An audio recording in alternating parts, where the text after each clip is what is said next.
امریکی صدرن کمانڈ نے آپریشن کرکے بدنام زمانہ گینگ ٹرین ڈی اراگو کے سربراہ نینو گوریرو کو ہلاک کر دیا ہے۔ صدر ٹرمپ کا ٹروتھ سوشل پر پیغام۔ امریکی صدر نے کہا کہ دنیا کے خطرناک ترین دہشت گرد نیٹ ورک کے خلاف فوجی آپریشن کر رہے ہیں۔ میرے حکم پر فوج نے مہلک ترین حملہ کیا، وینزویلا کے تعاون سے کارروائی کر کے دہشت گردوں کے ٹھکانے کو تباہ کیا۔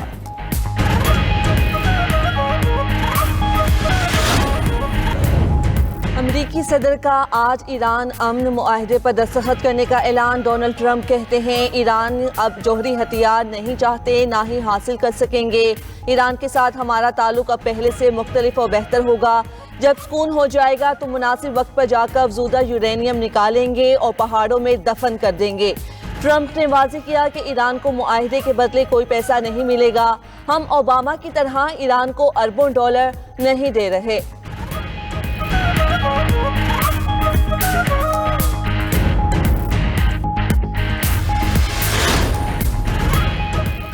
ایران کے منجمد فنڈز کا اجرا کسی بھی معاہدے کا اٹوٹ حصہ ہے۔ ترجمان ایرانی وزارت خارجہ اسماعیل بقائی نے کہا کہ اس مرحلے میں جوہری مسئلے کی کوئی بات شامل نہیں، صرف جنگ کا خاتمہ اور لبنان سے متعلق مسائل پر توجہ ہے۔ خطے میں غیر ملکی فوجی اڈوں اور افواج کی موجودگی کا خاتمہ ضروری ہے۔ پاسداران انقلاب کا کہنا ہے کہ ٹرمپ اپنی سالگرہ کے دن معاہدے پر دستخط چاہتے ہیں۔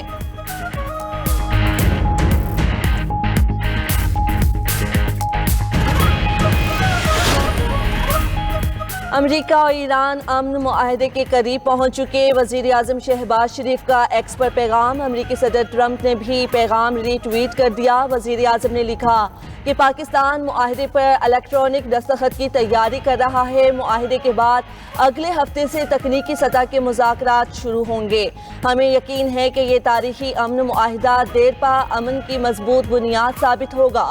وزیر اعظم کا قطری ہم منصب سے رابطہ۔ قطری وزیر اعظم نے کہا شہباز شریف اور فیلڈ مارشل عاصم منیر نے سفارتی کاوشوں کو مؤثر انداز میں آگے بڑھانے میں کلیدی کردار ادا کیا۔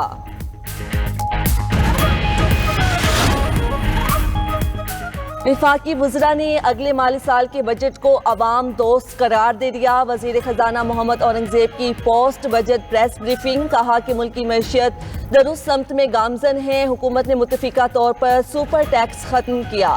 بجٹ میں 70 ارب روپے کی additional subsidy the. I T برآمدات 4 ارب 50 کروڑ ڈالر تک پہنچیں گی۔ زرعی شعبے کے لیے قرضوں کا حجم 20 ارب سے تجاوز کر گیا۔ وفاق کی مدد کرنے پر صوبوں کے شکر گزار ہیں۔ وزیر اطلاعات عطا تارڑ بولے یہ صنعت کار، مزدور، تنخواہ دار طبقے اور عام آدمی کا بجٹ ہے۔ ایف بی آر میں سفارش کلچر کا خاتمہ کر دیا۔ ڈیجیٹلائزیشن سے نظام میں شفافیت آئے گی۔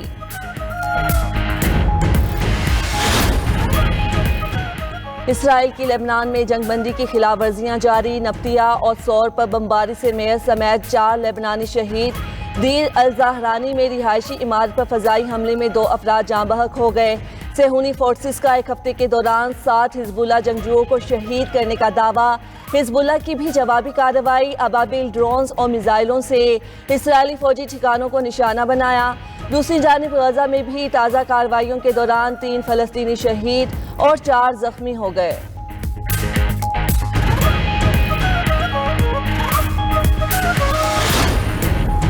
امریکہ میں مہنگائی کی شرح مئی کے مہینے میں بڑھ کر گزشتہ 3 سال کی بلند ترین سطح پر پہنچ گئی۔ سرکاری اعداد و شمار کے مطابق ایران جنگ کے باعث تیل کی قیمتوں میں ریکارڈ اضافے نے مہنگائی کو نئی ہوا دی۔ مئی 2025 کے مقابلے میں رواں سال مہنگائی کی سالانہ شرح 4.2% تک پہنچ گئی۔ مئی میں توانائی انڈیکس میں 3.9%، پیٹرول کی قیمتوں میں 7% ماہانہ اضافہ ہوا۔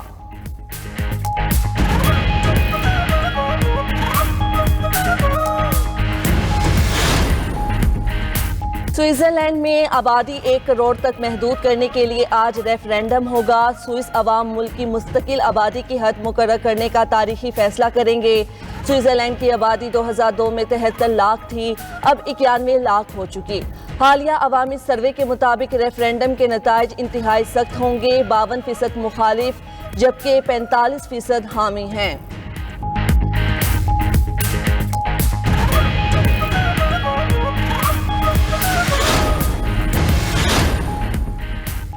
ایران کے منجمد فنڈز کا اجرا کسی بھی معاہدے کا اٹوٹ حصہ ہے۔ ترجمان ایرانی وزارت خارجہ اسماعیل بقائی نے کہا کہ اس مرحلے میں جوہری مسئلے کی کوئی بات شامل نہیں، صرف جنگ کا خاتمہ اور لبنان سے مستعلق مسائل پر توجہ ہے۔ خطے میں غیر ملکی فوجی اڈوں اور افواج کی موجودگی کا خاتمہ ضروری ہے۔ اسپیکر باقر کالیباف بولے کہ معاہدے کے تمام نکات پر لازمی طور پر عمل کیا جانا چاہیے، وعدہ خلافی پر امریکہ کا کوئی عذر قبول نہیں کریں گے۔ پاسداران انقلاب کا کہنا ہے کہ ٹرمپ اپنی سالگرہ کے دن معاہدے پر دستخط چاہتے ہیں۔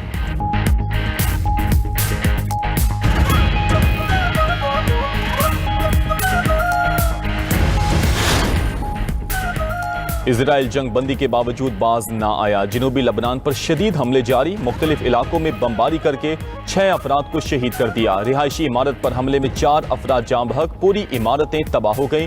لبنانی وزارت صحت کے مطابق 2 مارچ سے اب تک 3756 لبنانی شہری جاں بحق اور 12000 زخمی ہو چکے۔ امریکی صدر نے وزیر اعظم شہباز شریف کا ٹویٹ ری ٹویٹ کر دیا۔ ٹرمپ نے ایرانی وزیر خارجہ کا بیان بھی انتہائی مثبت قرار دیا۔ ایکزیوس سے گفتگو میں صدر ٹرمپ نے کہا کہ ایران سے معاہدے پر دستخط کل یا پیر کو ہو سکتے ہیں۔ ٹرمپ نے ایران سے معاہدے کی تفصیلات سامنے آنے پر برہمی کا اظہار کیا، کہا کہ لیک شدہ شرائط تحریری شرائط سے مختلف ہیں۔ امریکی نائب صدر جے ڈی وینس نے ایرانی منجمد اثاثے بحال کرنے کی تردید کر دی، بولے کہ ایران کو کوئی نقد رقم نہیں دی جا رہی، صرف ڈیل پر دستخط سے ایرانی منجمد فنڈ بحال نہیں ہوں گے۔ امریکہ اور اتحادیوں کے تحفظات کو ترجیح دے کر معاہدہ ہوگا۔ ایران اپنی ذمہ داری پوری کرتا ہے تو پورے خطے کو معاشی فوائد حاصل ہوں گے۔ ایران اور امریکہ مکمل جنگ بندی معاہدے سے پہلے ایم او یو پر متفق۔ ایرانی میڈیا نے 14 نکات مسودے کی تفصیلات جاری کر دیں۔ ایران پر پابندیوں کا خاتمہ اور ایران کی تعمیر نو معاہدے میں شامل۔ لبنان سمیت تمام محاذوں پر جنگ کا مستقل اور فوری خاتمہ ہوگا۔ تیسرا نقطہ ہے کہ امریکہ 30 دن کے اندر ایران کی بحری ناکہ بندی ختم کرے گا۔ چوتھے پوائنٹ کے تحت امریکہ ایران کے ارد گرد موجود اپنی افواج کو واپس بلائے گا۔ ایران بھی 30 دن کے اندر آبنائے ہرمز کو مکمل طور پر کھولے گا۔ ایرانی میڈیا کے مطابق مفاہمت کے تحت ایرانی تیل کی فروخت پر پابندی معطل ہوگی۔ ایران کی تعمیر نو کے لیے $300 ارب کا منصوبہ پیش کیا جائے گا۔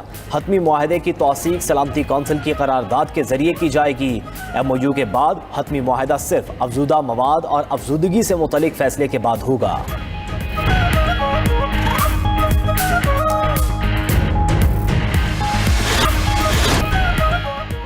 شہید ایرانی سپریم لیڈر آیت اللہ علی خامنائی کے جنازہ اور تدفین کا اعلان ہو گیا۔ ایرانی خبر ایجنسی کے مطابق علی خامنائی کی آخری رسومات کا آغاز 4 جولائی کو تہران سے ہوگا۔ 7 جولائی کو قم شہر میں جنازہ ہوگا۔ ان کی تدفین 9 جولائی کو شمال مشرقی شہر مشہد میں کی جائے گی۔ تدفین روضہ امام رضا علیہ السلام کے حرم میں کی جائے گی۔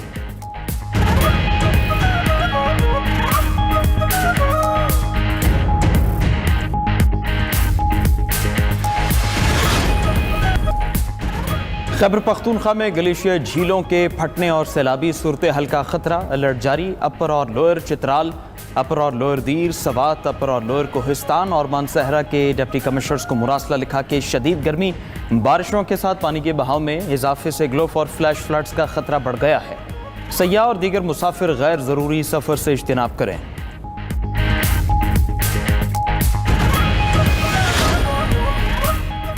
بھارتی ریاست آسام میں بھارتی فضائیہ کا طیارہ گر کر تباہ، 5 اہلکار ہلاک۔ حادثہ لینڈنگ کے دوران پیش آیا۔ خبر ایجنسی کے مطابق AN-32 طیارہ لینڈ ہوتے ہی آگ لگ گئی۔ ہلاک ہونے والوں میں اسکواڈرن لیڈر اور فلائٹ لیفٹیننٹ شامل ہیں۔ اسرائیل کی لبنان میں جنگ بندی کی خلاف ورزیاں جاری۔ نبتیہ اور سور پر بمباری سے میئر سمیت 4 لبنانی شہید۔ دیر الزہرانی میں رہائشی عمارت پر فضائی حملے میں 2 افراد جاں بحق ہو گئے۔ صہیونی فورسز کا ایک ہفتے کے دوران 7 حزب اللہ جنگجوؤں کو شہید کرنے کا دعویٰ۔ حزب اللہ کی بھی جوابی کارروائی، ابابیل ڈرونز اور میزائلوں سے اسرائیلی فوجی ٹھکانوں کو نشانہ بنایا۔ دوسری جانب غزہ میں بھی اسرائیلی جارحیت کا سلسلہ تھم نہ سکا۔ تازہ کارروائیوں کے دوران 3 فلسطینی شہید اور 4 زخمی ہو گئے۔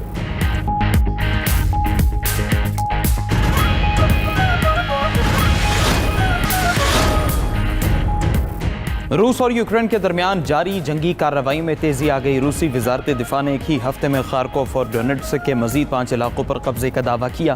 کہا کہ یوکرین کے توانائی کے ڈھانچے پر 7 بڑے حملے کیے۔